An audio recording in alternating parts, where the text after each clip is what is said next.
I was recently featured on the official Google Ads LinkedIn page, and we're talking about it today. Google Ads Marketing interviewed me to learn more about the Power Pack, AI Max, PMax, and Demand Gen.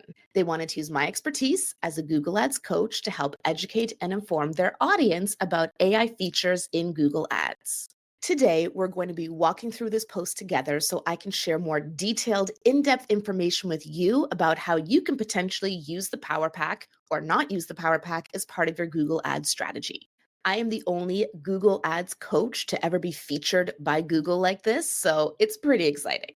At the end of this episode, instead of an insider challenge, I'm going to give you an inside look at how I got selected to be in this campaign, what that process was like of collaborating with Google, because I got quite a few DMs about that. So I'm pushing that to the end in case you don't care and you just want to know about the Power Pack. But if you've been tuning into this podcast or following me online for some time, you might enjoy that inside look. I'm your host, Jyll Saskin-Gales. I spent 6 years working for big brands at Google, and now I work for you.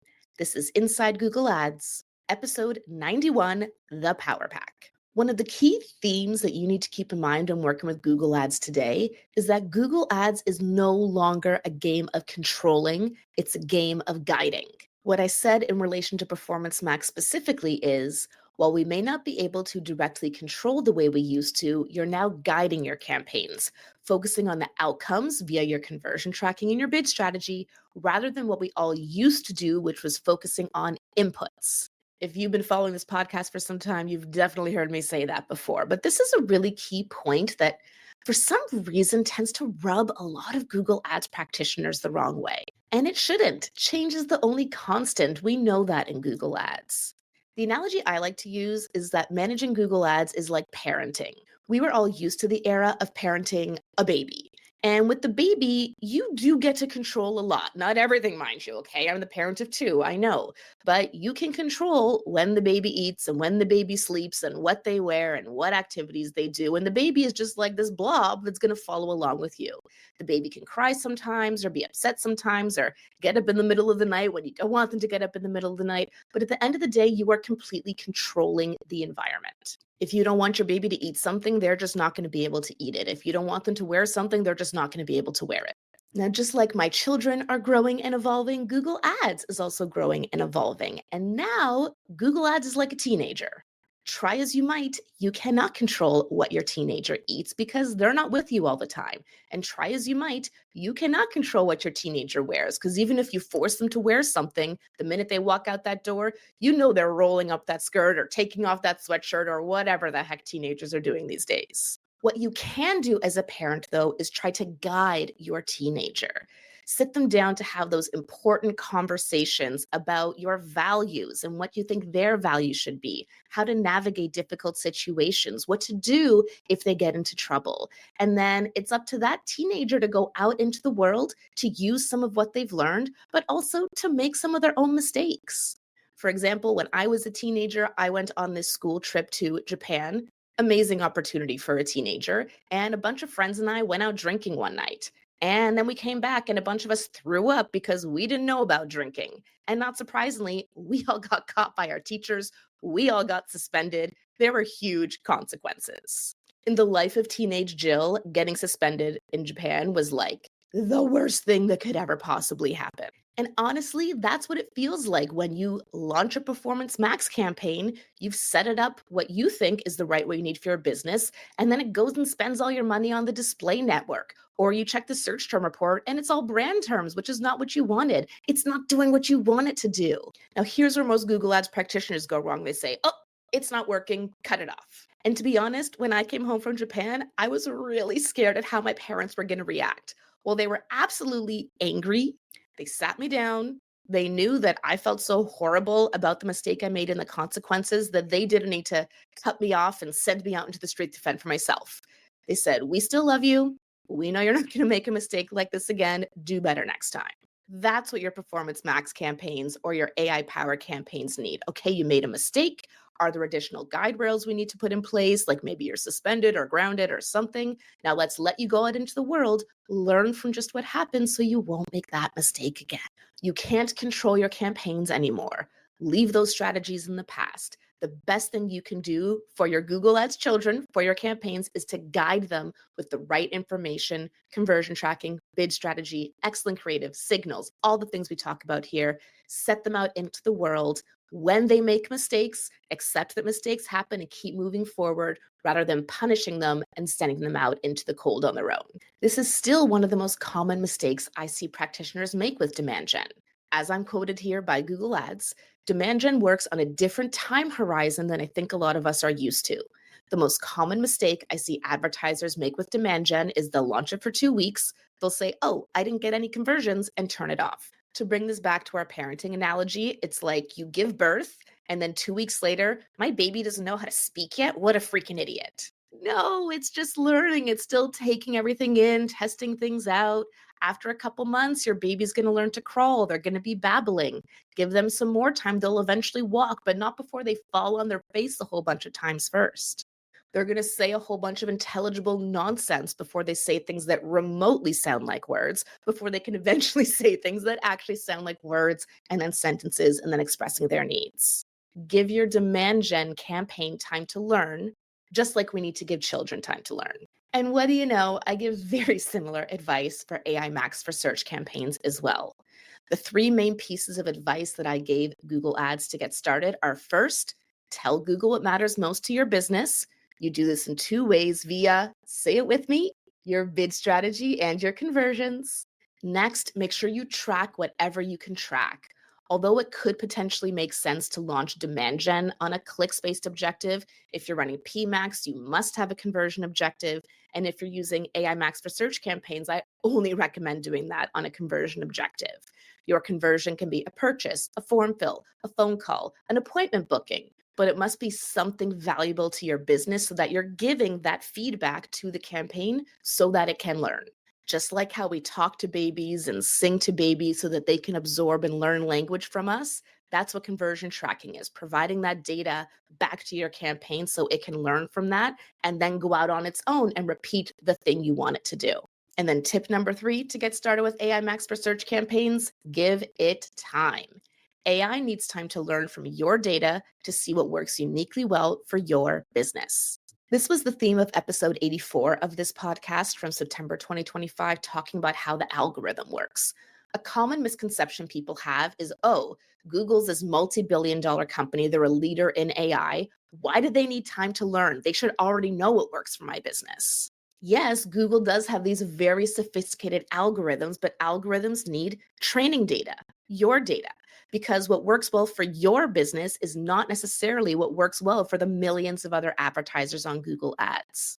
To bring it back to our baby analogy, babies are born hardwired in their brains to learn language. But if you drop a baby in Japan and you drop a baby in Canada, they're going to learn very different languages because they receive completely different training data. They will both learn to speak, they will both babble, they will both make mistakes before they get things right, they will both start with individual words and nouns before they get into sentences, but one gets English input, so it's going to learn English, and the other gets Japanese input, so it's going to learn to speak Japanese. Google's AI-powered campaigns come pre-programmed for learning, but it needs your input, your business data, via your conversion tracking and your bid strategy so that it can learn how to speak your language and drive results for you. That brings us to the million-dollar question: should you use the Power Pack, and how can you make it work well for you? While of course it depends, my general recommendation for most advertisers is to start with the basics. If you're an e-commerce advertiser, the basics are shopping campaigns. Otherwise, your basic is search campaigns. In search, I'll recommend either exact or broad match keywords depending on a variety of factors. In shopping, I'll often recommend just advertising some of your products rather than all of them, but start with that foundation, reaching people who are actively searching for what you offer. Because if you can't even convert those people, demand gen's not going to work for you. Then you're going to want to expand on that, either by adding more keywords or expanding your match types, or maybe turning on AI Max on the search side, or on the shopping side by adding more products, by optimizing your feed, adjusting your TROAS, and getting that to grow. Now, once your search-based campaigns are growing, that's the time to then add in something like demand gen to reach people who are not actively searching right now. I have a getting started with demand gen framework that I've shared with my Inside Google Ads course members, so Drop a comment wherever you're watching or listening if you want me to dive into that on an episode. But demand gen then fills in to start to, I don't even want to say create demand, but just reach people who aren't actively searching but might be interested in what you offer. Now you're running demand gen and search, or you're running demand gen and shop. And if that's doing great for you, great, you can leave it as is. Or you might think, these are the building blocks of Performance Max. So if these pieces are all working well for me individually and now I want to grow, adding Performance Max on top of that could be just the ticket. In the last episode, episode 90, I spoke about running PMax alongside other campaigns versus instead of other campaigns. So scroll back one for more details about that. But at the end of the day, Performance Max is endgame. In my opinion, that's where Google Ads is going. That's where all the innovation is happening. That's what the largest, most successful advertisers are doing. So if you can have a few Performance Max campaigns in your account and they're working well, that is goals. But that's like a grown up who's gone out into the world and obviously still wants the love and affection of their parents, but just doesn't need as much guidance anymore. Start with your babies, your search or shopping, grow them into toddlers by letting them expand, hit that finicky teenager stage by adding demand gen into the mix. And then if your campaigns are ready to graduate into PMAX, go for it. If not, I don't know, keep them close to home in a community college. My analogy's running out here. As I told Google Ads, there are so many different factors that can influence the success of your campaigns. But because of that, Google Ads has become so much more creative. And that's what I personally find so invigorating as someone who lives, breathes, and sleeps Google Ads every day with my clients. There's no one way to do it, there's no run right answer. And that makes it challenging, but also exciting. That's our in-depth look at the Power Pack for today. If you'd like to see this full LinkedIn post from Google Ads about me, I've dropped that link in the episode description. Now, Jyll, how the heck did you get lucky enough to be featured on the Google Ads LinkedIn page? You would think this is because I worked at Google, but that's actually not the case. By consistently sharing a unique perspective across channels online over the last couple of years, I've gotten onto the radar of the Google Ads marketing and PR teams. That's why I was invited to attend Google Marketing Live in person.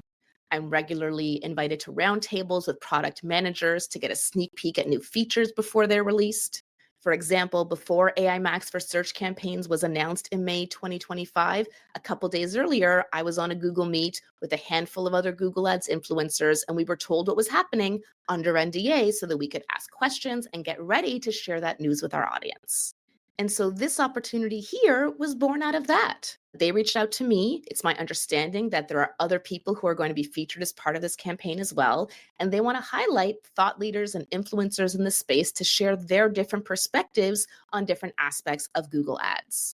I had about a half-hour conversation with this person who works in Google marketing. She interviewed me about all different aspects of my experience, my clients' experiences with Google Ads. And then based on that, took some of the key quotes and put it together into the story about the Power Pack. So I wasn't asked to talk about the Power Pack. I was asked about my experiences and observations and advice around Google Ads and AI features, and this is how it landed. I also want to say that you don't need to be someone who always says nice things about Google in order to be featured by Google. On the scale of Google Ads influencers, am I someone who's more Google friendly? Yes, but I think that's a function of the fact that I worked at Google. I understand how Google works. And so when I criticize Google, I offer what I think are fair criticisms and suggestions for improvement. I don't like the messaging about, oh, here's a hack Google doesn't want you to know, or oh, Google just wants to get your money. Because I know from firsthand experience, that's just not how Google works, and frankly, not how the world works. I also don't think those narratives are helpful to you to become a Google Ads expert, which at the end of the day is what you want. You want to get great results from Google Ads. Google wants you to get great results from Google Ads. And so my job here is to help that happen. Thanks so much for tuning in. Again, I'll drop the link to this LinkedIn post in the episode description. If you have any further questions at all about this or anything Google Ads related, feel free to drop a comment if you're watching or listening on Spotify or YouTube, or you can comment on any of my social media posts. I'll add your question to my list to answer in an upcoming episode. I'm Jyll Saskin-Gales, and I'll see you next time inside Google Ads.